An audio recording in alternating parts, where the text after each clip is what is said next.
Two men journey to the bars and restaurants of Scandinavia to find amazing beers, always with the same question. Hey, what's on tap? It's time to find out. Hello and welcome back to What's on Tap podcast. I am your co-host Martin. And I am your other co-host, Stefan.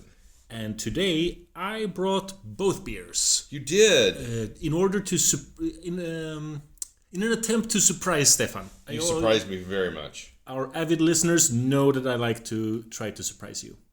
So I brought two beers from two breweries that I've never tried. One of which I had never even heard of before very recently. So let's start with that one. It's fine. It's Tartaruga.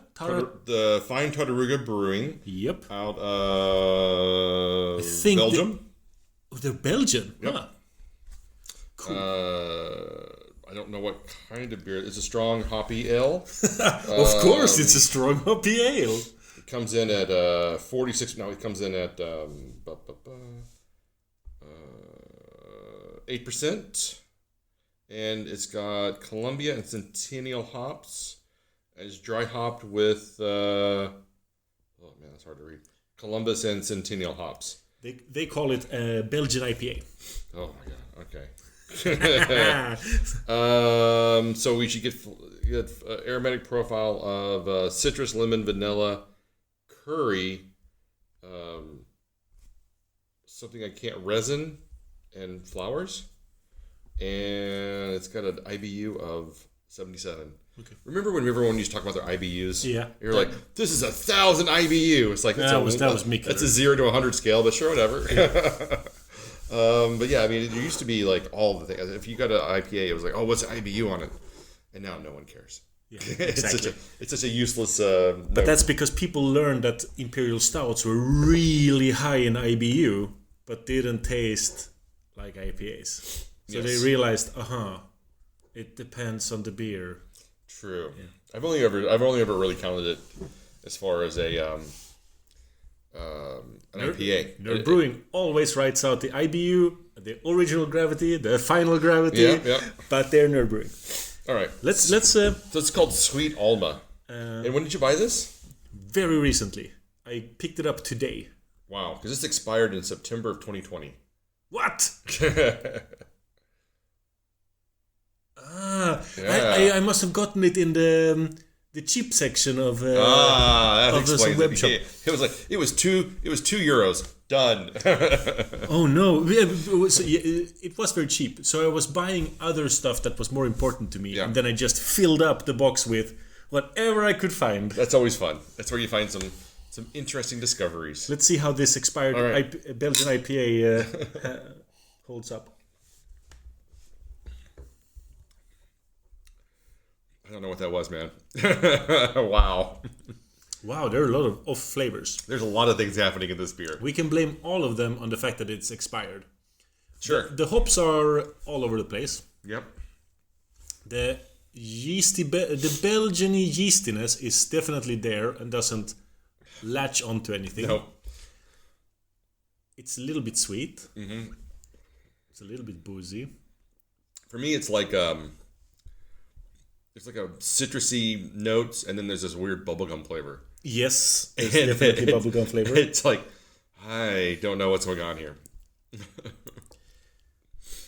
Yeah, I think this is going to end up in a non-rating kind of area. No, I'm going to rate it. I don't have any problem rating it. I don't think it was probably much better fresh, to be honest with you. Because for me, it doesn't taste like an old beer. It doesn't taste like it's gone out. I don't think the hops are particularly tired or lacking. I just think that it's just kind of a mess of a beer from an upstart brewery that's still trying to get their feet under them. We don't know how new they are. There's no telling. There's a lot of bubblegum. Yeah. And they say, do not age this beer, and we have not. So a few of the ratings are saying the name sweet is deceiving. Oh, because they've got there's a powerful bitterness, intriguing aromas, and quenching dryness. And I would say none of those are descriptors of this beer that I'm trying right now. It's not very good. No. It's somewhere around the 2.5.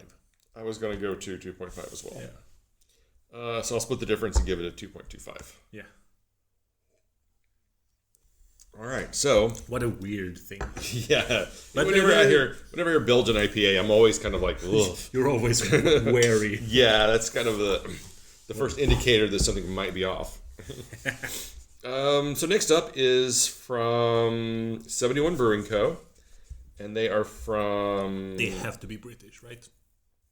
Maybe not. Dundee. I don't know where Dundee is.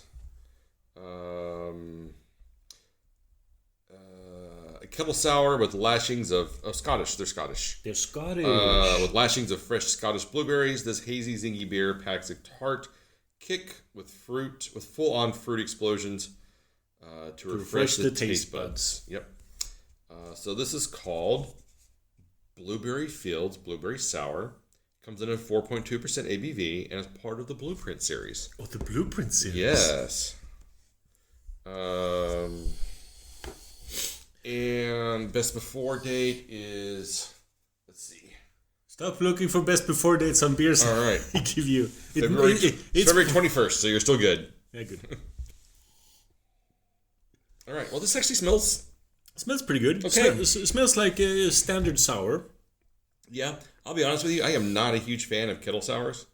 So I have tend to have been a little harsh on them in the past. I know. I'm not the biggest kettle sour fan as well. I don't think we've talked about it on the show, but our friend Marcus, who has Frosty Beard Brewing, he has started experimenting with Philly yeast. Yeah. A new yeast from Philadelphia. Yeah. Where the main thing of the yeast is that first it starts to create lacto. Then it ferments. So it has a two-step process which eliminates the need for kettle sour. Okay. It's the yeast that's intended to kill all kettle sours for all future. Perfect.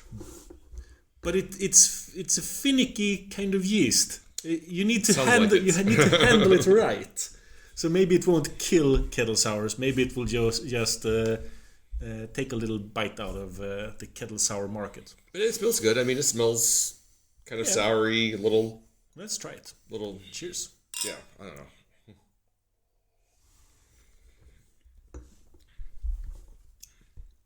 Yeah. It's a sour beer. It's a sour beer Model 1A. I cannot taste any blueberries in this. I would say, if I didn't know there was blueberries in this, I would not know this was a blueberry sour. No. Because it does not taste blueberry at all. The color is slightly off, so I mean, it looks kind of like blueberry-ish, I guess. This is actually where a lot of Swedish sours end up. Exactly this flavor, exactly this type of beer where you go, that was a sour. Yeah, it's like just kind of a forgettable, lacking kind of sour.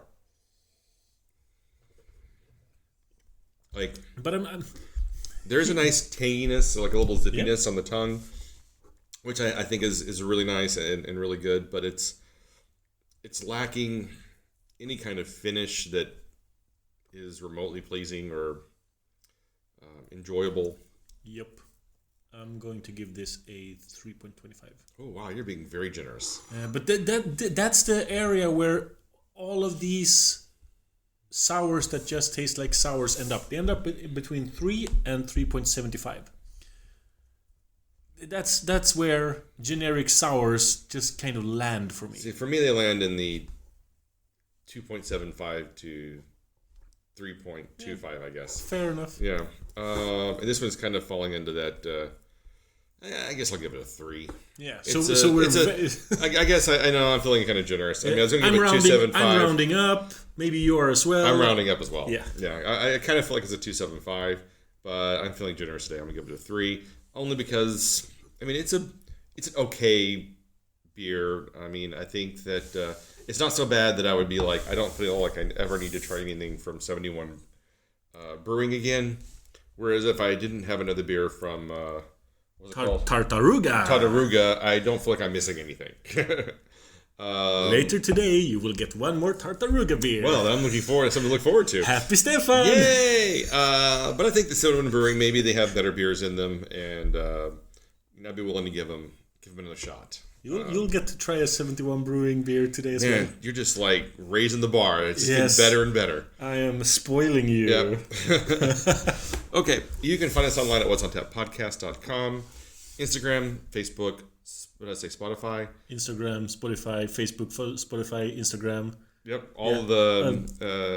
MySpace. Oh, our MySpace account is blowing up. Have we sorted our favorite, is it top 10 friends? It is our top 10 friends sorted. Yeah. We have all the GIFs flowing. Yeah. So whenever you scroll around our page, the name What's on Tap follows you with the cursor. So MySpace was a disaster of a site, but it did teach an entire generation of kids basic HTML, CSS, and JavaScript coding. Here's how you can hack stuff. Yes. Our Finster account is still going strong though. Ooh. But only in Brazil. What about LiveJournal? I had to give up on live journaling. I just couldn't keep live journaling anymore. Okay, so until next time, keep drinking your dum-dums.